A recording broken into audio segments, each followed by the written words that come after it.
नमस्कार. मी दिव्या आणि तुम्ही पाहत आहात द ऑड इव्हन. मंडळी, टेक जगतामध्ये सध्या खूप मोठ्या प्रमाणावरती कर्मचाऱ्यांची कपात होत आहे. म्हणजे आपल्याला आजच बातमी आलेली दिसतेय की मेटा 8,000 कर्मचाऱ्यांना कामावरून काढून टाकतंय. तर एकीकडे मायक्रोसॉफ्टने हजारो कर्मचाऱ्यांना स्वेच्छानिवृत्तीचा सुद्धा एक ऑप्शन दिलेला आहे. इतकंच नाही तर 2026च्या पहिल्या क्वार्टरचा आपण विचार केला ना, तर जवळपास साधारण 75 ते 76 हजार कर्मचाऱ्यांना त्यांची नोकरी गमवावी लागली आहे. सो टेक जगतामध्ये हे काय सुरू आहे, म्हणजे ले ऑफची भीती नक्की कोणाला आहे, यातनं स्वतःला आपल्याला जर का वाचवायचं असेल तर कोणते स्किल्स अडॉप्ट केले पाहिजे, सगळ्या मुद्द्यांवरती आपण आज डिटेलमध्ये चर्चा करणार आहोत. आणि त्यासाठी माझ्याबरोबर जोडले गेलेले आहेत ख्यातनाम संगणक तज्ज्ञ डॉक्टर दीपक शिकारपूर सर.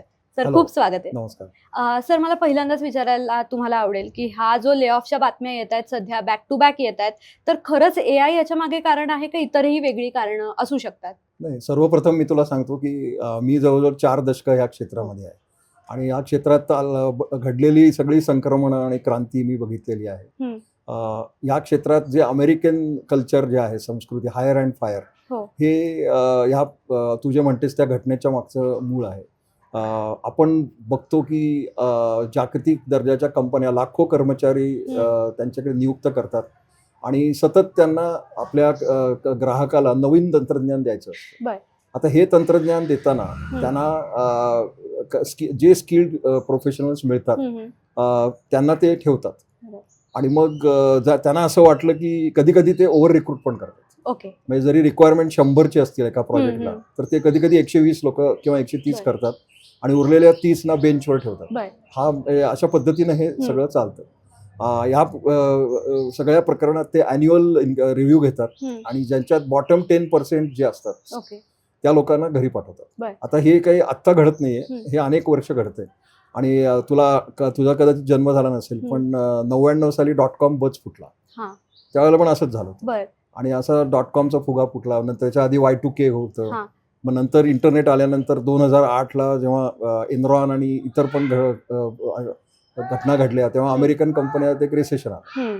तर जेव्हा हे मंदी येते, रिसेशन येतं, तेव्हा प्रोजेक्ट होल्डवर येतात. सध्या अजून एक घटना घडतीये की या युद्धामुळं तुम्ही बघत असाल की मिडल ईस्ट ऑइल वगैरे हे सगळ्या गोष्टी घडतात. त्यामुळं अनेक प्रोजेक्ट होल्डवर आहेत. आता हे प्रोजेक्ट होल्डवर असले की मग ह्या कंपन्यांना ले ऑफ करायलाच लागतो, पण दुसरा उपायच नसतो. तर ह्याच्या मागे खूप जिओ पॉलिटिकल कारणं आहेत. फक्त AI तंत्रज्ञान हे एकच असं नाही. पण फक्त AIचा विचार केला तर AI काही जॉब नक्की घालवतं, त्याच्यात काही वादच नाही, पण नवीन जॉब निर्माण पण करतं. म्हणजे प्रॉम्प्ट इंजिनिअरिंग म्हणून एक AIचा सबभाग आहे, जे AI बॉट्सना त्यांच्याशी प्रॉम्प्टिंग म्हणजे कम्युनिकेट कसं करायचं याचं शास्त्र आहे. तर ते शास्त्र वापरणारे स्मार्ट AI युजर्स हे उद्योगांना खूप पाहिजे. म्हणजे जगाचा विचार केला तर लाखो पाहिजे, पण हे तसे उपलब्ध नाहीत. पण दुर्दैवाने खूप कमी शैक्षणिक संस्थांमध्ये प्रॉम्प्ट इंजिनिअरिंग शिकवलं जातं आणि सगळेच लोक फक्त डेव्हलपर होत नाहीत. आता उदाहरणार्थ AI मुळे कोडिंग हे जवळजवळ नष्ट होत चाललं, तसंच सॉफ्टवेअर टेस्टिंग पण नष्ट होत चाललं. तर हे असं संक्रमण चालूच राहणार. म्हणजे तुझ्या जन्माआधी किंवा बहुतेक माझ्या पण जन्माआधी एक नया दौर नावाचा पिक्चर होता, दिलीप कुमार होता त्याचा, आणि त्या सिनेमाचा गाभा होता यंत्र आणि मानव ह्याच्यातला संघर्ष. म्हणजे मला आठवतं, मी शाळेत असताना आम्ही सोलापूरहून स्टेशनवर उतरलो की टांग्यातनं घरी जायचं. आता हे टांगेवाले कुठे गेले? बरोबर. आता तुम्ही एकही टांगा बघत नाही पुण्यात. तिथं ते टांगेवाल्यांची जागा रिक्षावाल्यांनी घेतली, काही रिक्षावाल्यांची जागा आता उबरने घेतली. तर हे असं संक्रमण इतर क्षेत्रात पण होतं, फक्त IT क्षेत्रातच नाही. आणि ह्याच्यावर एकच उपाय आहे की आपण रेलेव्हंट असलं पाहिजे. म्हणजे ह्या क्षेत्रात किंवा जे युवक युवती आहेत ज्यांना करिअर करायचंय, त्यांनी स्वतःला उठल्यावर हा प्रश्न विचारला पाहिजे, एम आय रेलेव्हंट? आणि एम आय रेलेव्हंट म्हणजे आमच्या कंपनीला माझी गरज आहे का? आणि ही गरज कशा प्रकारची असते? एकतर तुमचं कौशल्य हे अद्ययावत पाहिजे, याच्यात वादच नाही. त्यामुळे सर्टिफाईड स्किल्स घ्या, त्यासाठी वेळ लागतो. आणि मी कायम म्हणतो की आता मी आता 60च्या पुढे आहे, पण तरी सुद्धा मी रोज 1.5 ते 2 तास स्वतःला अपडेट ठेवतो. तर प्रत्येकाने आपापले मार्ग शोधावेत आणि जे लेटेस्ट स्किल्स आहेत ती अक्वायर करायची. हा एक भाग झाला. पण दुसरा भाग हा तितकाच महत्वाचा आहे, तो म्हणजे ॲटिट्यूडचा.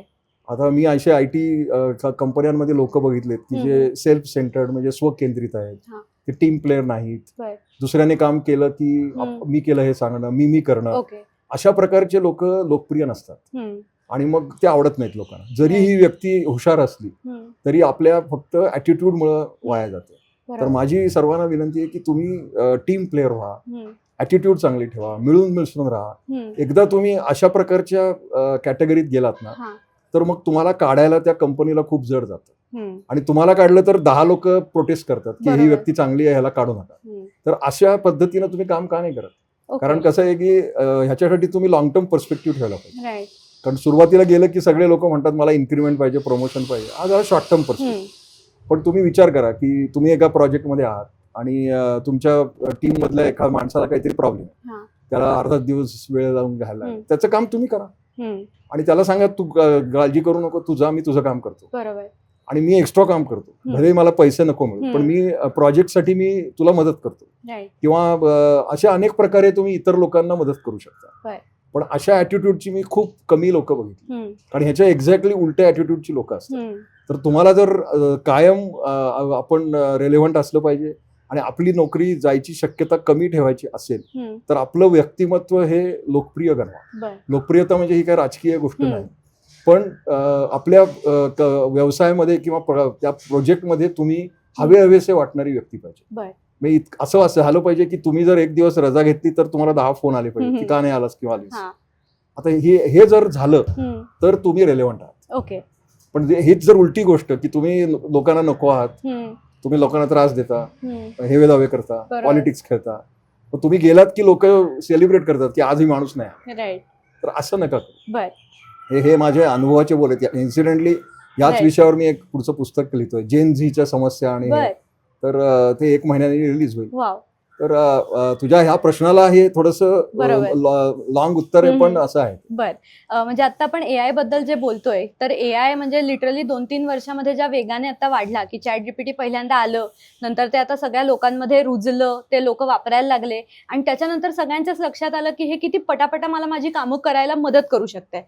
तर एआयच्या या कॅपॅबिलिटीज आहेत त्या खरंच इतक्या वेगाने इव्हॉल्व्ह झाल्या आहेत का खरंच? बघा, आता एआय हे आत्ताचं काम आहे, पण 80च्या दशकात यंत्राकडून माणसाची कामं करून घ्यायचे प्रयत्न तेव्हा सुद्धा सुरू होते. त्यावेळेला त्याचं नाव वेगळं होतं, पण नंतर बिझनेस अनालिटिक्स आलं. हा एआयचा सगळा डोलारा जो आहे तो डेटा अनालिटिक्सवर आहे. म्हणजे आपल्याकडे टेराबाईटचा डेटा तयार होतो, मग त्याचं अनालिसिस करणारे हजारो कदाचित लाखो इंजिनियर्स पॅटर्न्स तयार करतात. आणि विशेषतः जे 3-4 मोठे उद्योग आहेत, म्हणजे विशेषतः गुगल किंवा मेटा यांच्याकडे ते लार्ज डेटा सेट्स असतात, त्याचे मॉडेल्स तयार करतात, मग ते बॉट्सना फीड करतात, त्यांना ट्रेन करतात आणि मग ज्या पद्धतीची प्रश्न त्यांना विचारले जातात त्या पद्धतीचं ते उत्तर देतात. आणि ते शिकत चाललेले आहेत. आणि मी स्वतः चॅटबॉट्स 4 वर्ष वापरतो आणि 4 वर्षापूर्वी जी उत्तरं होती आणि आताची उत्तरं याच्यात जमीन आसमानाचा फरक आहे. आणि मी असं म्हणत नाही की एआय सगळंच करू शकतं, पण अतिशय बेसिक लेवलची कामं ते करू शकतं. काल मला एक चार्टर्ड अकाउंटंट सांगत होता की ऑडिटचं निम्म काम आम्ही एआय टूल्स वापरून करू शकतो. तर हे सर्वव्यापी आहे, सर्व क्षेत्रात आहे. आता तू ज्या क्षेत्रात आहेस त्या ठिकाणी तर ते खूपच आहे. म्हणजे पत्रकारितांना लेख पुरवणं, फीचर्सना कंटेंट पुरवणं, किंवा आता आजकाल व्हिडिओ तयार करायला सुद्धा एआय टूल्स आहेत, जनरेटिव्ह एआय ते करू शकतात. पण तरी सुद्धा एआयचं एक मर्यादा लोकांनी लक्षात घेतली पाहिजे. एआयला नॉन डिजिटल डेटा कळत नाही. म्हणजे जो डेटा ऑनलाईन नाही तो त्याच्यापर्यंत पोहोचतच नाही. पण ते काय जग नाही का, किंवा ती माहिती नाही का? मग ती ज्या व्यक्तीला आहे ती व्यक्ती एआय पेक्षा पुढे आहे असं मी समजतो. तर तुम्ही असं घाबरून जाऊ नका की एआय मुळे सगळं नष्ट होईल, असं काही होणार नाही. म्हणजे आता जो हा ले ऑफ होतोय त्याच्यात मेटाने तर प्रामुख्याने सांगितलंय की आम्ही एआय मध्ये जास्त इन्व्हेस्ट करू इच्छित आहोत, किंवा कॉम्प्लेक्स इश्यू सोडवण्यासाठी किंवा कमी वेळेमध्ये जास्त काम करण्यासाठी आम्हाला अशी एआयची सिस्टीम डेव्हलप करायची. तर ह्याच्यामुळे खरंच माणसांची गरज संपत जाणार आहे का येत्या काही वर्षांमध्ये? आणि आता आजकाल जर एक्सेल वर्कशीटवरनं तुम्ही मर्ज करून तुम्हाला हवं तसं प्रेझेंटेशन करणं, बरोबर, किंवा त्याला तुम्ही सांगू शकता की ह्या एक्सेल शीट मधनं ही गोष्ट घे, वर्ड मधनं ही दे आणि एक मला पॉवर पॉईंट करून दे, हे सगळं चॅट जीपीटी किंवा इतर टूल्स पण करतात. आणि इथं मी तुम्हाला सांगू इच्छितो की एआय म्हणजे फक्त चॅट जीपीटी आणि जेमिनी नाही, त्याच्या पलीकडे पण खूप मोठं जग आहे.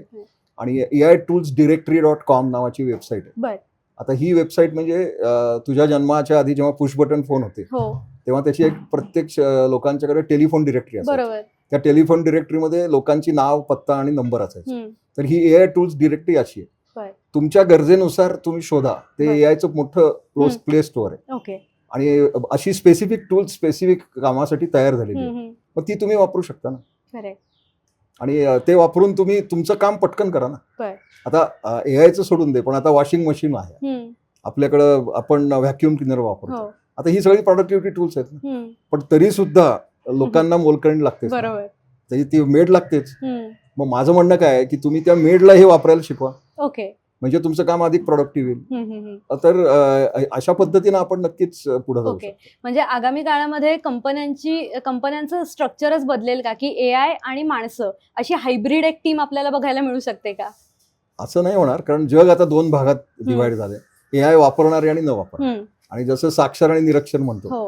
आता जे लोक एआय वापरत नाहीत फॉर व्हॉट एव्हर रिझन, हम्म. त्यांनी स्वतः निरक्षर राहणं हे पसंत केले, तो बरोबर. त्यांचा चॉईस आहे. हम्म.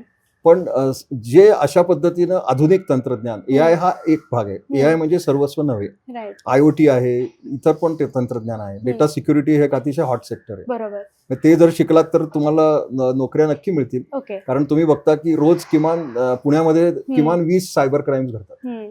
आता सगळे रिपोर्ट होत नाहीत ती गोष्ट वेगळी, बरोबर. पण ते इन्व्हेस्टिगेट करणारे, फॉरेन्सिक्स असणारे, कंपन्यांना डेटा सिक्युअर करणारे अनेक लोक हवे. हम्म. आता हे क्षेत्र विस्तारते ना, हो. तिथं कुठे जॉब कमी झाले. तुम्ही असं बरोबर. कधी ऐकलं का की डेटा सिक्युरिटी प्रोफेशनलला सॅक केलं? असं नाही होत ना. तर त्याचा परत मी पहिला मुद्दा काय सांगितला की तुम्ही रेलेव्हंट आहात. हम्म. तुम्ही जर सतत रेलेव्हंट राहिलात तर तुम्हाला काही फरक पडत नाही. बरं. मी असे अनेक लोक बघितलेत की जे ग्रो होत आहेत, पैसे मिळवत आहेत, सगळं व्यवस्थित चालतं. बरोबर. नवीन नवीन स्टार्टअप्स येतात, सगळी स्टार्टअप्स यशस्वी होत नाहीत, हम्म. पण ज्या लोकांचा प्लॅन आणि टेक्नॉलॉजी व्यवस्थित आहे ते सगळं जोरदार चालतं. म्हणजे ह्याच्यामध्ये सर्वात जास्त ज्या प्रमाणामध्ये हा ले ऑफ होतोय, तर भारतामध्ये असेल, भारताबाहेर असेल, याच्यात प्रत्येकाला भीती असते की पुढचा नंबर माझा आहे का काय. तर ह्याच्यामध्ये सगळ्यात जास्त डॅमेज कोणत्या एम्प्लॉईचं होऊ शकतं? की ज्याची स्किल्स रेलेव्हंट नाहीत तोच, आणि ज्याची ऍटिट्यूड खराब आहे, जो टीम प्लेअर नाही, बरोबर. याच्यात हा सगळा नॉन टेक्निकल भाग आहे. पण जो हवासा वाटत नाही, बॉसला पण वाटतं की ही बॅग गेली तर बरं आहे, कारण त्रास देणारा माणूस आहे, तर तुम्ही अशा कॅटेगरीमध्ये राहताच का? तुम्ही स्वतःला बदला, स्वतःचं व्यक्तिमत्व असं घडवा की तुम्ही सर्व लोकांना हवे असे वाटाल. आता यासाठी मी आता हे बरोबर उदाहरण कदाचित नसेल, पण आपल्याकडे पूर्वी एकत्र कुटुंब पद्धती होती. तर त्या जॉईंट फॅमिली सिस्टीम मध्ये जी मुलं वाढली ना, त्यांच्यात ही शेअरिंग, केअरिंग अशा पद्धतीची ऍटिट्यूड तयार होते. मग ती लोक ह्या प्रकारच्या कॅटेगरीमध्ये सहज फिट होतात. पण बहुतांशी अशी जी एकलकोंडी असतात, मी म्हणजे जग, मीच पहिला, अशा ऍटिट्यूडची लोक जी येतात ना, ती पहिल्यांदा बाहेर पडतात, कारण ती लोकांना आवडत नाहीत. आणि मग तुम्ही एकदा नावडते झालात की मग फारच चमत्कार झाला तरच तुम्ही राहाल. म्हणजे ह्याच्यामध्ये असंही म्हटलं जातं की जे आपण आता मगाशी तुम्ही बोललात की वर्क लाईफ बॅलन्स किंवा त्याच्यातला जो इम्बॅलन्स आता दिसतोय, ह्याच्यामध्ये कॉन्फ्लिक्ट आहे आणि तरुण पिढी मोस्टली ह्याच्याशी डील करत असते की मला ऑफिसमध्ये मी फक्त 5 वाजेपर्यंत थांबेन, त्याच्यानंतर मला माझं पर्सनल आयुष्य आहे, मी घरी जाईन. ह्याच्यावरती खूप चर्चा सुद्धा घडतायत की तुम्ही किती तास काम करावं, 5 दिवसांचाच आठवडा असला पाहिजे का आपल्याकडे, ह्याच्यावरही चर्चा होत आहेत. तर या सगळ्याशी कसं डील करायचं? म्हणजे मला सगळीकडे लक्ष द्यायचंय, घरचंही सांभाळायचंय, ऑफिसही बघायचंय. ह्या जो कॉन्फ्लिक्टमध्ये जेनझी अडकली आहे, ह्याच्याकडे त्यांनी कसं बघितलं पाहिजे? त्याच्यासाठी म्हणजे हा तसा फार कॉम्प्लेक्स प्रश्न आहे, कारण हे प्रत्येक उद्योगाचे काही गुणधर्म असतात. बरोबर. आता काही वेळेला तुम्हाला रात्री पण काम करायला. हो. आता मी पूर्वी जेव्हा जपानवर काम करत होतो तेव्हा मला पहाटे 4ला उठून काम करायला लागायचं, कारण त्यावेळेला त्यांचे तिकडचे 8 वाजायचे. तर हे तुम्ही ठरवलं पाहिजे की तुम्ही काय प्रकारच्या उद्योगात आहात, तुम्ही काय प्रकारचे काम करता. आणि शेवटी कसं आहे की तुम्ही मनुष्य आहात, तुम्ही काय रोबो नाही आहात. तर हे सगळ्यांना कळतं आणि HR पॉलिसीज असतात, त्या पाळल्या जातात. आणि विशेषतः मोठ्या कंपन्यांमध्ये हे नक्की पाळलं जातं. कधी मी असं बघितलंय की अतिशय छोट्या कंपन्या असतात जिथं कर्मचारी कमी असतात, कारण त्यांना बजेट नसतं. त्या ठिकाणी हे प्रकार जास्त असतात, कारण त्यांना खूप काम करायला, म्हणजे एका माणसाला 2 माणसाचं काम करायला. पण जर सगळं ऑर्गनाइज जॉब प्रोफाईल प्रमाणे असेल तर फार मोठी समस्या नाही. म्हणजे समस्या आहे हे मी मान्य करतो. आणि हे अजूनही मी तुम्हाला सांगतो की हे फक्त IT क्षेत्रावर मध्ये नाही, इतर पण अनेक क्षेत्र आहेत की जिथं लोकांना खूप काम करायला. आता साधं बघ, पॉलिटिशियन्स बघ ना, आता माझ्या अनेक राजकीय क्षेत्रातले मित्र आहेत, आता जेव्हा इलेक्शन येते तेव्हा ते 36 तास काम करतात. मग त्यावेळेला तुम्ही असं म्हणता की अरे अरे अरे याचं वर्क लाईफ बॅलन्स गेलं, त्याचा जो कामाचाच भाग आहे ना. किंवा आता अनेक लोक सिनेमामध्ये, आता तुम्ही परवा एका इंटरव्ह्यू मध्ये वाचलं की एका सिनेमाच्या शिफ्ट मध्ये 36 तास ते कंटिन्युअसली सेटवर काम करत होते, झोप पण नाही. त्यामुळे इतर क्षेत्रामध्ये पण हे घडतं, म्हणजे फक्त IT मध्ये असं नाही. बरं. ती असं आपण समजू की ती त्या कामाची गरज आहे हम्म. आणि ती जेव्हा गरज असते तेव्हा तुम्हाला काम करायला लागतं. बरोबर. ह्याच्यानंतर मला मिड लाईफ करिअर क्रायसिस बद्दल बोलायला आवडेल, की अशा लोकांबद्दल की जे त्यांच्या 35, 40, 45 मध्ये आहेत, त्यांना नवीन टेक्नॉलॉजीशी अडॅप्ट करणं किंवा नवीन स्किल्स शिकणं हे थोडंसं प्रॉब्लेमॅटिक किंवा थोडं अवघड म्हणूयात आपण, असं जाऊ शकतं. तर अशा वेळेस जर का मला रेलेव्हंट राहायचं असेल तर मी काय केलं पाहिजे आणि अशा लोकांसाठी तुम्ही काय स्पेशली सल्ला द्याल? ह्याच्यामध्ये एकतर AI आणि इतर टूलनी एक महत्वाची गोष्ट संपवली, ती म्हणजे अनुभव. अनुभव म्हणजे काय, की तुम्ही एक म्हणायचं की माझे केस पांढरे झालेत, मी 20 वर्षाचा अनुभव घेतला, पण आता हा अनुभव ही गोष्ट आता हळूहळू जवळजवळ रद्द होत चाललेली आहे. कारण तिथं अनेक डिजिटल टूल्स आहेत की जे तुम्हाला सप्लिमेंट करतात. आता ह्याच्यात तुम्ही ठरवलं पाहिजे की आता मी रेलेव्हंट आहे का, माझ्याकडं आता माझ्या कंपनीला किंवा माझ्या प्रोजेक्टला लागणारी कौशल्य आहेत का, आणि मग ह्याच्यामध्ये बॉस सबऑर्डिनेट वगैरे असं काही नसतं. तुम्ही त्या प्रकल्पाचा भाग असता. तुमची जर गरज असेल आणि तुमच्यात जर रेलेव्हंट कौशल्य असतील तर तुम्ही नक्की राहाल. आणि जर तुमचा पगार खूप असेल, मी खूप पूर्वी जेव्हा नोकरी करत होतो तेव्हा तिथं एक आमच्याकडं एक म्हणजे असं एक वाक्य होतं, higher the post nearer the gate. तुम्ही जितक्या उच्च पदावर आहात आणि जितके उच्च पगार घेता, तुम्ही सगळ्यात पहिल्यांदा रडारवर आहात. बरोबर. कारण कॉस्ट जेव्हा कट करायची वेळ येते तेव्हा पहिलं नाव तुमचं येतं ना, कारण तुमची कॉस्ट खूप जास्त आहे. तर असं तुम्ही समजू नका की तुम्ही खूप वर्ष एका ठिकाणी राहिलात म्हणजे तुम्ही परमनंटली तिथंच राहाल. आजकाल तसं नाहीये. फक्त काही कंपन्यांमध्ये संस्कृती आहे की असं हायर अँड फायर करायचं नाही आणि त्या माणसाची जुळवून घ्यायचं वगैरे किंवा त्याला फंक्शनल चेंज करायचा. पण ते त्या प्रत्येक उद्योगाचा त्याच्या संस्कृतीचा भाग आहे. असं काही त्याच्यात स्टँडर्ड काही नाही. बरं. म्हणजे या सगळ्या ज्या पद्धतीने जग बदलतंय, टेक्नॉलॉजी येते, ते पाहता असं एक अंदाज आपण लावू शकतो का की आता परमनंट नोकरी ही कन्सेप्ट बाजूला जाईल आणि प्रोजेक्ट बेसिसवरती काम करायला लोक हायर करतील? असं ऑलरेडी होतंय ना. अनेक लोक कॉन्ट्रॅक्ट बेसिसवर काम करतात आणि मग एक प्रोजेक्ट संपला की ते 2-3 महिन्याची रजा टाकून व्हेकेशन घेतात आणि परत सुरू करतात. म्हणजे एक प्रकारचं फ्रीलान्सिंगच म्हणू शकतो एक प्रकारचं. पण हे सुद्धा पूर्वीपासून होतं, हे काही नवीन नाही आहे. ओके. आणि त्यांना प्रोजेक्टवर काम करतात ते जास्त पैसे घेतात आणि मग ते ठरवतात काय करायचं. याच्यात प्रत्येकाने आपापली सोल्युशन्स काढायची आहेत. फक्त याच्यात परत मी तुला सांगतो की पूर्वी जे होतं की एक करिअर, एक नोकरी आणि एकदा हे झालं, तसं आता नाहीये. एका लाईफमध्ये तुम्ही मल्टिपल करिअर्स पण करू शकता. म्हणजे आता तर इतके नवीन करिअर्स उपलब्ध आहेत. तुम्ही जे आता करताय पॉडकास्टिंग, हे पण एक करिअर आहे. युट्यूबर हे एक करिअर आहे. सोशल इंडिया इन्फ्लुएन्स, हे असं काही नव्हतं 10 वर्षापूर्वी. किंवा आता अँकरिंग करणार. आता एक मला मुलगा म्हणाला मी IT सोडून आता जिम ट्रेनर होणार, कारण मला ते आवडतं. आता कसं आहे की हेल्थ इज ऑल्सो इम्पॉर्टंट. त्यामुळं फक्त एकाच क्षेत्रात कायम राहणं हे कदाचित पुढं शक्य होणार नाही. लोक मल्टिपल टाईपची लोक करतील. एका माझ्या ओळखीचा माणूस आहे, त्याने हॉटेल काढलं कारण त्याला फूड मध्ये इंटरेस्ट आला. त्याकडे थोडेफार पैसे होते, त्यांनी रेंटवर जागा घेतली आणि त्याचं हॉटेल चांगलं चाललंय. त्यांनी आता मल्टिपल एक करिअर स्विच केलं. आता प्रत्येकाने असं करायचं का नाही हा त्याचा प्रश्न आहे, पण हे सगळं शक्य आहे. ह्याच्यात शेवटी एक असतं की एक आतला आवाज नावाची गोष्ट असते. तुम्हाला काय आवडतं, पॅशन काय आहे तुमची, ती जर तुम्हाला कळली तर तुम्ही तुमच्या पॅशन मध्ये जर करिअर केलं, प्रोफेशन केलं, तर तुम्ही यशस्वी व्हायची शक्यता खूप वाढते. या विषयावर मी खूप बोललोय आणि ह्याच्यात मी एक माझं रील पण व्हायरल आहे. It is about Shankar Mahadevan. Shankar Mahadevan हा ब्रिलियंट IT इंजिनियर होता, पण त्याने IT मध्ये काम नाही केलं. त्याला आतला आवाज कळला होता संगीताचा आणि तो म्युझिशियन झाला. त्यामुळं तुम्ही शिक्षण काय घेतलं ह्याला पण काही अर्थ नाही. तुम्ही काहीही शिकू शकता आणि काहीही करू शकता. आता अशी शंकर महादेवांसारखी इतर पण उदाहरणं आहेत. आता कार्तिक आर्यन मागच्या वर्षी BE झाला DY पाटील. तसंच ती तापसी पन्नू पण BE IT आहे. किंवा मी असं ऐकतो कृती सेनॉन पण BE IT आहे. आता या सगळ्या लोकांचं म्हणजे उदाहरण म्हणून मी सांगतो की शिक्षण एक झालं पण करिअर दुसरीकडे झालं. पूर्वी श्रीराम लागू बघा, डॉक्टर होते. मोहन आगाशे, जब्बर पटेल, हे सगळे डॉक्टर आहेत, पण हे सगळे कलाकार झाले. किंवा कृष्णमानी श्रीकांत, अनिल कुंबळे, हे सगळे इंजिनियर्स होते. त्यामुळं आपण शिक्षण घेतलं एक की तेच करायचं करिअर असं नाही. तुमचा आतला आवाज जो आहे तेच खरं. म्हणजे आगामी काळामध्ये आपण असं म्हणू शकतो की ही जी भीती वाटते कर्मचाऱ्यांना की पुढचा नंबर माझा का काय, म्हणजे ह्याच्यामध्ये ते स्वतःला अपडेट ठेवणं, नवीन स्किल्स आत्मसात करून घेणं आणि प्लॅन बी रेडी ठेवणं, हे मला आता पण तू दिसतंय. परत परत मी सांगतो, ऍटिट्यूड चांगली ठेवा. ऍटिट्यूड चांगली तुम्ही ठेवणं. रेलेव्हंट आहात का, हा. तुम्ही आणि तुमच्या कंपनीमध्ये तुमच्या वाचून कोणाचं अडणार आहे का. राईट. आता जर असं झालं की नाही माझ्या वाचून अडेल, मी आलो नाही तर लोक मला मिस करतील, बरं. ह्या कॅटेगरीमध्ये जर तुम्ही असाल तर तुम्हाला काही प्रॉब्लेम नाही. बर. तुम्ही नक्की हवे असे लोकांना वाटतं ते तुम्हाला काढून देणार नाही. बरोबर.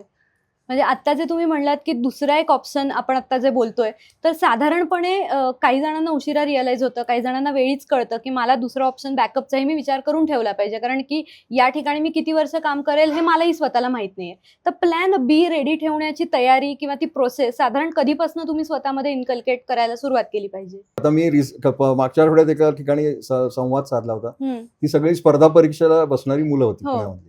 मग मी त्यांना सांगितलं की तुम्ही लक्षात ठेवा मित्रमैत्रिणींनो, की तुमच्यापैकी फक्त 0.5% लोकांनाच कॉल येणार आहेत, बाकी 99.5 लोकांना प्लॅन बी कळलाच पाहिजे. बरोबर. तर हे तुम्ही सर्व वयातल्या लोकांनी हे लक्षात घेतलं पाहिजे. कारण काय आहे की विद्यापीठाचं सिलेबस असतं, हो. पण आयुष्याचं सिलेबस नसतं. राईट. परमेश्वर काय आपल्याला उद्या देतो हे काहीच माहिती नसतं. राईट. तर तुम्ही असा विचार केला पाहिजे की हे नाही घडलं तर मी काय करणार. आता कदाचित 5 मिनिटांनी एवढा पाऊस येऊ शकतो की यू विल गेट स्टकअप. मग तुझ्या पुढच्या अपॉइंटमेंटचं काय करणार तू. मग ह्याचा तुम्ही प्लॅन कायम करायला लागतो की हे झालं तर मी काय करू. आणि हे फक्त करिअरच्या बाबतीत नाही, इतर पण गोष्टीत प्लॅन बी कायम लागतो. ओके. आणि ही सवय एकदा तुम्हाला लागली की सगळं सोपं होतं. मी आपल्या पॉडकास्टच्या शेवटच्या टप्प्याकडे येते. ह्याच्यात मला असं विचारायचं आहे की हल्ली शिक्षण संस्था आणि जॉब मार्केट ह्याच्यामध्ये मला थोडीशी तफावत दिसते की अनुभव नसतो, कदाचित इंटर्नशिप काही वेळेस होत नाहीत, किंवा जे आपल्याला प्रॅक्टिकल थेरॉटिकल नॉलेज मिळतं ते आणि प्रत्यक्ष इंडस्ट्रीमधला अनुभव ह्याच्यामधली जी गॅप आहे ती आपल्याला कशी भरून काढता येईल, काय आपल्याला करण्याची गरज आहे? आता ह्या क्षेत्रावर ह्या विषयावर मी 30 वर्ष अभ्यास केला. मी अनेक विद्यापीठांच्या अभ्यास मंडळावर पण आहे. आणि हा प्रश्न खूप क्लिष्ट आहे. म्हणजे आपण फक्त शिक्षण व्यवस्थेवर ब्लेम करून चालणार नाही. पालक, विद्यार्थी, शिक्षक आणि उद्योग या चौघांनी ह्याच्यात एकत्र काम करायची गरज आहे. म्हणजे दिवसाचे 4 तास असतात 24. आता हा मुलगा किंवा मुलगी कॉलेजमध्ये जातात 7-8 तास, म्हणजे उरलेले तास 16 तास आहेत. आता ह्या 16 तासात ही मुलं काय करतात, त्यांना कौशल्य प्राप्त करणं, ऑन द जॉब ट्रेनिंग घेणं, नवीन नवीन गोष्टी शिकणं, टेट टॉक्स ऐकणं. आता साधी गोष्ट आहे की पुण्यात व्याख्यानं होतात, तुम्ही जाऊन ते अटेंड करा. फक्त पुस्तकी किडे बनू नका, इतर पण गोष्टीत लक्ष घाला. एक कला, माझं तर म्हणणं आहे की एक कला आणि एक क्रीडा हे प्रत्येक व्यक्तीला आलं पाहिजे. आणि त्याच्यात काही तुम्ही टॉपला गेलं नाही तरी चालेल, पण तुम्हाला आनंद मिळाला पाहिजे. या गोष्टींमध्ये वेळ घालवा आणि आपलं व्यक्तिमत्व हे त्या उद्योगाला साजेसं करा, ज्याला म्हणतात एम्प्लॉयबल पर्सनॅलिटी. आता ही घडवता येते, त्याला वेळ लागतो.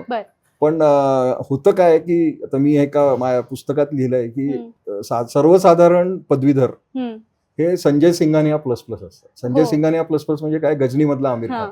ते परीक्षेच्या 15 दिवस आधी जागे होतात, मग ते पुस्तकं शोधतात आणि मग ते खूप अभ्यास करतात, पाठ करतात. सगळं इतकं पाठ करतात की त्यांनी पाठ केलेलं पेपरमध्ये आलं तर त्यांना मार्क पण पडतात, पण 10 दिवसांनी ते विसरून जातात. म्हणजे त्या गजनीमध्ये त्याला शॉर्ट टर्म मेमरी लॉस असतो. तर हा शॉर्ट टर्म मेमरी लॉसचा रोग आपल्या शिक्षण पद्धतीमध्ये खूप काळ आहे. तर तुम्ही संजय सिंघानिया बनू नका. तुम्ही तुमचं गोल हे परीक्षेत पास होणं नाहीये. आपल्याला खरी आपली परीक्षा आहे ती प्लेसमेंटची. तर त्यासाठी आपण काय करणार, उद्योगांशी तुम्ही जाऊन इंटर्नशिप करणार का, वेळ कधी वाया घालू नका.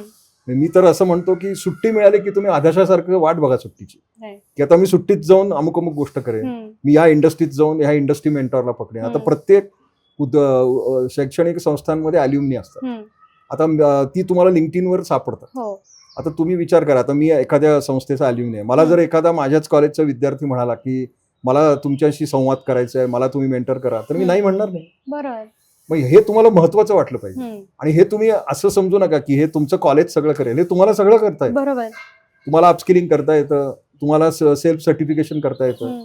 आणि अजून एक आता मी मुद्दा सांगितला की ज्यांना कोणाला एम्प्लॉयबल व्हायचंय त्यांना मी सरळ सांगतो की एक एम्प्लॉयबिलिटीचं एक व्हॅक्सिन आहे, आणि ते म्हणजे जपान.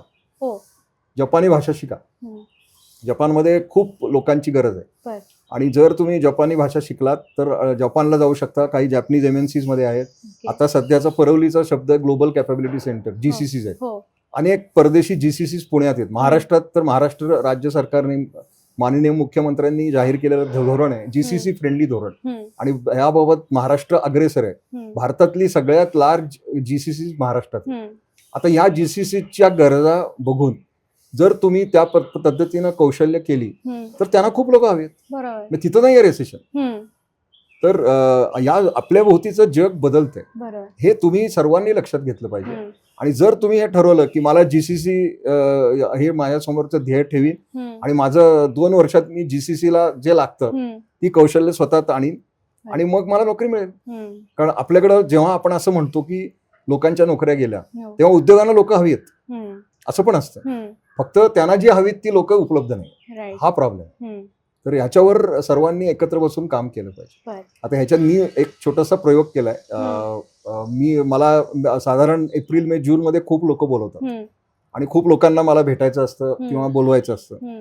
तर तिथं मी वेळेमुळं किंवा माझे फिजिकल अवेलेबिलिटी नसल्यामुळं हम्म. मग मी दिमाग कन्सल्टंट्स नावाची एक पुण्यात कंपनी आहे. बर. ते AI चॅटबॉट डेव्हलप करत होते हम्म. पण ते कॉर्पोरेटमध्ये होते. हम्म. मग मी त्याला विचारलं दिमागला की तू माझा बॉट डेव्हलप कर. ओके. माझा बॉट म्हणजे तो माझा डिजिटल ट्विन आहे. हम्म. आणि माझा जवळजवळ 60% मेंदू त्याला मी ट्रान्सफर केला. बर. माझी सर्व पुस्तकं माझी सर्व व्याख्यानं आणि हम्म. उपलब्ध ज्ञान हे त्याला फीड केले. बर. त्याला तेवढंच माहिती आहे. हम्म. त्याच्या बाहेरचं जग त्याला माहिती नाही. बर. आणि तो माझा डिजिटल ट्विन आहे. त्याला हम्म. ऍक्सेस करणं अगदी सोपं आहे. www.deepakshikarpur.com बर. किंवा twin.deepakshikarpur.com हे ओके. तुम्ही टाईप केलं की तुम्ही तो येतो. हम्म. आणि तो मला फक्त मराठी आणि इंग्लिश येतं पण हम्म. त्याला 200 भाषा येतात. हो. आणि तुम्ही त्याच्याशी बोलू शकता त्याच्याशी चॅट करू शकता. हम्म. आणि तो अतिशय उत्कृष्ट मार्गदर्शन करतो. म्हणजे हम्म. मी स्वतः बघितलं 1 महिन्यात तो खूप सुधारला. बर. आणि माझी अशी विजन आहे की काही वर्षांनी तो हम्म. भाषणं देईल. बर. म्हणजे मला जे भाषणं द्यायला बोलवतात हम्म. मी त्याला सांगेन की तुम्ही असं करा मला वेळ नाही पण माझ्या ट्विनला बोलवा. बरोबर. तो येतो व्हर्च्युअल आणि करतो. हम्म. आणि काही वेळेला असं पण येईल की जर तुम्ही त्याच्यात रोबोटिक्स ऍड केलं हम्म. तर माझा ट्विन माझा रोबो जाईल आणि करून येईल. करेक्ट. आता हे यातलं काय काय हम्म. शक्य होतं ते बघूया. बरोबर. पण हा ट्विन वापरा तुमच्या करिअरच्या सर्व शंका हम्म. समाधान तो. आणि हा माझा बर. सामाजिक उपक्रम आहे. हम्म. याच्यात कुठलंही अर्थार्जन नाही. हे मी बर. पदरमोड करून हे तयार हम्म. केलेलं आहे. शेवटच्या प्रश्नाकडे येते मी. आपला पॉडकास्ट संपतोय आता. जर का मला मार्केटमध्ये पर्टिक्युलरली IT या क्षेत्रासंदर्भात विचारते, रिलेव्हंट राहायचं असेल, ले ऑफ पासून स्वतःचा बचाव करायचा असेल, कोणती अशी टॉप 3 स्किल्स तुम्ही रेकमेंड कराल की जी प्रत्येकाने अडॉप्ट करायला सुरुवात तरी केली पाहिजे? ती ऍक्च्युली मी मेन्शन केली. हो. म्हणजे दुर्दैवाने मी त्याच्यात AIचं नाव पहिलं घेणार नाही. पहिलं स्किल जे आहे ते सिक्युरिटी, ओके. डेटा सिक्युरिटी हम्म. हे अतिशय महत्वाचं स्किल आहे. दुसरं स्किल जे कदाचित लोअर लेवल लोक असं म्हणतात हम्म. म्हणजे हार्डवेअर मेंटेनन्स, नेटवर्क मेंटेनन्स हम्म. हे सुद्धा अतिशय महत्वाचं कौशल्य ओके. आहे. IoT इंटरनेट ऑफ थिंग्स याचं ज्ञान असणारे इलेक्ट्रॉनिक इंजिनियर्स हे पण हवे आहेत. हम्म. आणि मशीन लर्निंग इंजिनियर्स, पायथॉन प्रोग्रॅमर्स, हम्म. चॅटबॉट डेव्हलपर्स हम्म. हे सगळे लोक हवेत सध्या. बर. म्हणजे ही स्किल्स तुम्ही अडॉप्ट करायला प्राधान्य दिलं पाहिजे. हो. येस. खूप सुंदर माहिती दिली सर. आपण या भागामध्ये इथेच थांबूया. मी ऑडियन्सला सुद्धा आवाहन करते, काहीही प्रश्न असतील तर आम्हाला कमेंट करून नक्की विचारा. पुढचा भाग आम्ही नक्की डेफिनेटली घेऊन येऊ. तोपर्यंत ऑड इव्हनला लाईक, फॉलो, सबस्क्राईब अवश्य करा. धन्यवाद.